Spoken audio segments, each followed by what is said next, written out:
Discussing about the post transcription. So, what is the post transcription? Post transcription is a modification of a pre mRNA.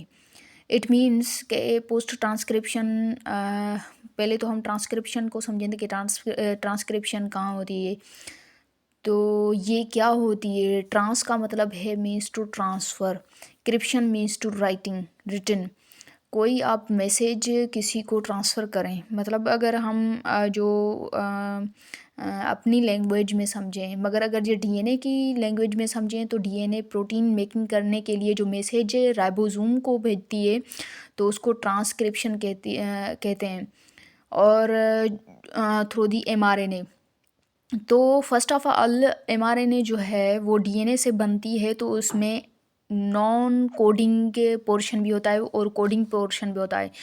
तो DNA मतलब वहाँ पर nucleus में क्या होता है कि एमआरएनए प्री एमआरएनए बनती है और उसको मॉडिफाई करने के लिए मैच्योर बनाने के लिए जो कुछ पोर्शन में कुछ चीज़ें ऐड होती हैं और कुछ स्पेल्ट होती हैं। मतलब जो चीज़ें नॉन कोडिंग है जिसमें कोई भी मैसेज नहीं है जो कि प्रोटीन बनाने के लिए, तो उसको स्पेल्ट किया जाता है। तो इसको एमआरएनए बनने के बाद जो एमआरएनए में चेंजेस आ रही है, मॉडिफिकेशन आ रही हैं, उसको हम पोस्ट ट्रांसक्रिप्शन कहते हैं। तो इसमें से कुछ स्टेप्स हैं। इसमें से फर्स्ट स्टेप ये है कि स्प्लिसिंग और कैपिंग और पॉली एडिनाइलेशन।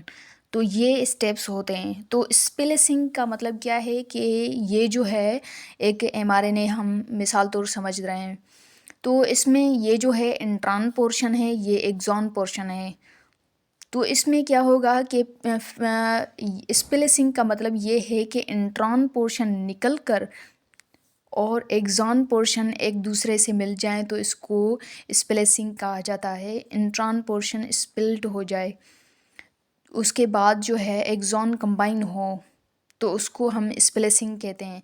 और केपिंग जो है वहाँ पर जो है मिथाइलेटेड ग्रुप लग जाए, उसको जो है केपिंग कहा जाता है, एक केप कहा जाता है जिसको हम टोपी कहते हैं।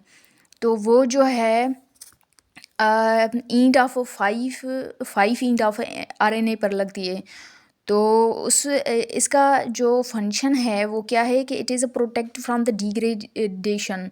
तो वो जो है एमआरएनए को डिग्रेडेशन से बचाती है। वहाँ पर जो फ्री रेडिकल्स वगैरह जो होते हैं या जो ऐसे एंजाइम मौजूद होते हैं जो उसको डिग्रेड कर सकते हैं, तो उससे बचाती है और एक्सपोर्ट करती है न्यूक्लियस से। और ट्रांसलेशन के लिए जो है ट्रांसलेशन के लिए इनिशिएशन करती है, मतलब ट्रांसलेशन को इनिशिएट करती है, शुरुआत करने में हेल्प करती है। तो work as a self to avoid recognise by the innate immunity. तो ये जो केप है वो इनेट इम्यूनिटी यानी उसको रिकॉग्नाइज़ करने के लिए, यानी इम्यूनिटी में क्या होता है कि हमारे जो बॉडी का मॉलिक्यूल है, जो इम्यून सिस्टम है वो उसको पहचानता है कि ये बॉडी का पार्ट है। जो एंटीजन आता है वहाँ पर उसके जो अलग बायोकेमिस्ट्री होती है वो उसको जानता है। तो वो जो इसके पास जो मिथाइलेटेड ग्रुप होगा तो इसको पहचाना जाएगा कि ये जो है वो बॉडी का पार्ट है, मतलब कि बॉडी का। तो इसी वजह से ये कैपिंग होती है, मिथाइलेटेड ग्रुप होता है उसको डिग्रेडेशन से बचाने के लिए। और दूसरा जो पॉली एडिनाइलेशन वो जो है 3 ईंट पर लगता है पॉली एडिनाइलेशन एमआरएनए को। तो ये 3 स्टेजेस होती हैं जहाँ जो चेंजेस आती हैं एमआरएनए में: स्प्लिसिंग, कैपिंग और पॉली एडिनाइलेशन।